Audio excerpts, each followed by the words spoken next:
plus un. dañ ko doon prôné. c'est-à-dire que loolu problème question boobu laa bëgg ñu régler ko en fait. non ko question boobu. yow yaa gën a xam ne dans un pays comme le Sénégal boo xam ne am na une majorité qui est manifeste ba gaa yi xam ko fi nekkoon terewul gis nga coow li jàppal bàyyi bi ne am assemblée ak bi am ci Sénégal. fu nekk mais teewul ça passe. non lii pouvoir bëgg ça passe ou non coow li am na. donc leer na la ne suñu demoon ba assemblée bi. opposition bi nekk à la tête de l'assemblée yore primature liggéey dootu am ci Sénégal liggéey dootu am ci Sénégal léegi suñu yeboo daal. mais lu tax liggéey du am. non du am dañ ko. ci naka dañ koy bloqué parce que yéenay wax rek mais mais assemblée nationale mën nañu renverser gouvernement bi. parce que mën na am motion de censure donc le blocage moom mën na fi am. mais bu fekkee ne le gouvernement dafay poser. acte mais da ngeen di poser toujours ay su fekkee ne ay conditions si. oui mais conditions yooyu foog ñu prévoir. il y a des probabilités yoo xam ne foog ñu tenir ko en compte. est-ce que l'opposition mën na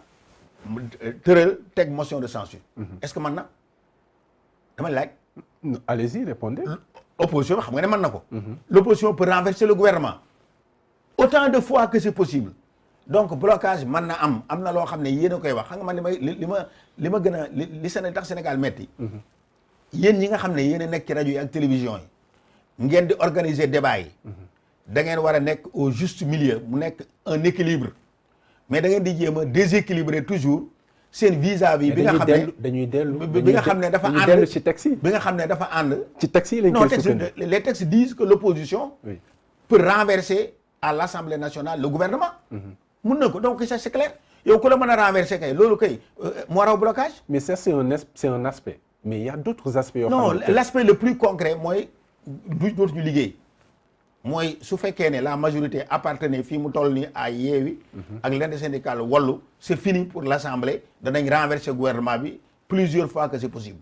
loolu clair na donc loolu ki ñu ko éviter loo mooy Pape Diop moo tax ma ne le président Pape Diop il a fait un acte méritoire, un acte républicain. Parce que réew mi allait être bloqué pendant 2 ans. ñuy coow yéegal wàccal dara du mën a dox te nous on est un petit pays fekkoon ne yàlla defaroon Sénégal doxee na mu doon war a doxee kon ñu romb nañu fii parce que pays yi yemaloon ñoom ay Singapour ki ñoom ay Corée ki ñoom ay Taïwan ki tous ces petits pays nga xam ne sont devenus aujourd'hui ay grands pays de par la dimension qu'ils représentent ñoom ñoo may woon ay années 1960 wala ñu raw leen même Qatar gi ñoo ko rawoon donc Pape Diop nous a sauvés il a sauvé le Sénégal il a sauvé la nation sénégalaise comme dit Macky Sall nee na il a sauvé le Sénégal non il a sauvé kooku moom su ko maxee wool sax man wax naa ko depuis démb ak barki démb dans mes émissions il a sauvé le Sénégal parce que loolu mënoon na indi lu nekk mënoon na indi ay manifestations yoo xam ne du jeex yu débouché ñu taal réew mi donc acte bi mu def c'est un acte républicain mais man bertuma parce qu'il a été forgé dans la République ndax dafa xeex contre un gouvernement qui était là le gouvernement socialiste ànd ko ak le président Abdoulaye Wade ba ñu gagné ba mu jël pouvoir bi mu xam lan moo nekk ci pouvoir xam lan moo nekk ci République loolu moo tax mu taxawaay bi mu taxaw donc je crois que Sénégalais yëpp war nañ ko féliciter ndax nañ dem ba usines yi dootuñu dox ba jaaykat yi jaay ci mbedd yi dootuñu jaay en maire yi nga xam ne ñu ngi yenu seen caaf yi ñëw di ko jaay dootuñu mën a jaay Sénégal di lakk wala di tàkk kenn dootu mën a liggéey mais ça c'est donc je crois que li mu def c'est extrêmement important c'est-à-dire que est-ce que parce que ñi fi nekk nii sont violents parce que ñi fi nekk nii sont violents parce que Sonko ak ñi mu àndal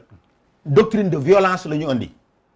ndax soo gisee les événements yi fi xew ci affaire la ñu wax ñoom waxuñu violence non du résistance c'est la violence parce que quand on dit na leen jaral seen bakkan une affaire personnelle boo xam ne Sonko moom la lié ak Adji Sarr parce que ñu jiñ ko yekkataan alors bu wàññeeku les Sénégalais on va pas s'attarder sur ce sujet-là yow tu t'attardes man je m'y attarde parce que damay démontrer dama la ne ils sont violents ils ont montré qu'ils ont été violents ñu lakk Sénégal lakk réew mi fii yëpp mënoo foon génn au mois de mars yow mënoo woon a génn nga dem liggéey sa morom mëntoon a liggéey et c'était pas une affaire qui concerne l'État c'était pas que état bi moom moo nekkoon en péril mais Ousmane Sonko personnellement moo nekkoon en péril parce que am na xale bu jigéen bu ko ji yàkkataan mu ne xale yi na leen jëlaat seen bakkan gars yi dem manifester rey ñëpp il a eu 14 morts donc ça c'est la violence te président Ablaye Wade lui-même bi mu àndal alors il avait dit que moom il ne marchera jamais sur des cadavres pour mu egg au pouvoir donc je crois que face à cette violence là koo xam ne fexe nga ba Sénégal violence boobu mu sedd mais yow dañ la war a jël Sénégalais yëpp ñu kaaraangeel la Sénégal yëpp ñu jox la sa gëdd man noonu laa gisee mbir mi. président Macky Sall nga bëgg a wax. non aussi bien président Macky Sall que président Pape Diop parce qu'on allait basculer dans une situation boo xam ne kenn xamul fan lay mujj. non blocage bi. voilà donc blocage bi ngeen di wax soutenir est-ce que jàppoo ne c'est un peu trop dire bu fekkee ne da ngeen bëgg nekk nihiliste sur toute la ligne que ne opposition dañuy bloquer. opposition wax nañ dans une certaine mais est-ce que opposition bi kii Sonko. waxoon ne bu fi élection am fu ngeen gis waa benn bokk yaakaar dal leen seen kaw waxoon na ko avant bi ñuy commencé élection yi rek affaire boobu finalement nit ñi wax si ba affaire bi arrêté mais léegi on sait que Sénégal kenn mënu fee sàcc élection on sait que ñoom théorie bi ñu basé woon ñoom et di wax naan ñii dañuy sàcc élection yi kenn du fi gagné c'est une fausse théorie parce que les élections se sont passées librement au Sénégal déggoo xeex déggoo ku dóor morom ma déggoo ko saaga morom ma te xam nañ que te ñoom ñoo gagné yaa ngi dégg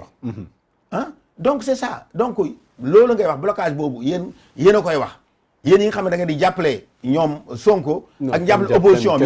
yéen wax ne blocage du am dañuy constater en fait yow mënoo xam ne xew suba attends yow suba mënoo xam ne xew yow leer na ma ne sa kër suba doo xam lan ngay añee lan ngay ndékkee donc yow kon mënoo xam légèrement qui allait se passer au Sénégal. oui mais su fekkoon ne opposition moo gagné. lu tax doo leen accepter ne en réalité da ngeen yàgg wax ne bu fekkee ne opposition dafa jël ndam li ci législative yi dafay bloquer alors pourtant loolu wax ngeen ko. mais dëgg la c'est-à-dire opposition bi tey jii su fekkoon ne ñoo jëloon ndam li kon wax ji romb nañ fii yëpp kon leer na ma ne Sénégal gouvernement bi dootul dox. parce que opposition nee na yokkute la ñu bëgg ngir Sénégal ku bëgg a yokkute est-ce que di nga am yenn position est-ce que ñoom li wax du dëgg. parce que kon duñ taal dëkk bi parce que kon duñ rey 14 jeunes yoo xam ne maa ngi ni gis naa seen mbokk yi man xam naa ci koo xam ne fi mu toll nii yaay ji ba ñoom Sonko ñëwee jox ko lañ ko joxoon ba léegi ma ne lekkatuñu naanatuñ ici à Pikine dem naa keroog benn dëkk ma daje fee ak yaay ji est-ce que kon ñoom kuy bëgg yokkute da nga rey nit est-ce que da nga rey Sénégalais yoo xam ne seen papa seen yaay seen ay maam ñoom lañ yaakaar seen jëkkër seen jabar yaakaar leen ngay leen dem leen mu jar leen seen bakkan pour man dama lay laaj non li am na loo xam ne ay théorie la c'est-à-dire ay théorie rek ngeen di wax Sénégal ñoom suñu gagné woon le Sénégal serait bloqué te kenn xamul loolu fan lay mujj. d'accord léegi nag dama yaakaar ne loolu passé nañu loolu. parce que waratuñ koo wax ndax fi mu toll on sait qui a la majorité. La majorité appartient à Benno Bokk Yaakaar mooy am présidence de l'Assemblée nationale mooy am primature léegi dañu war a xool ñoom naka la ñuy gouverner dans ces conditions là mais théorie yi si ak si yooyu c'est terminé parce que loolu amatul. d'accord les résultats ont tout balayé. waaw alors certains yenn députés dinañu confronté wu sur le cumul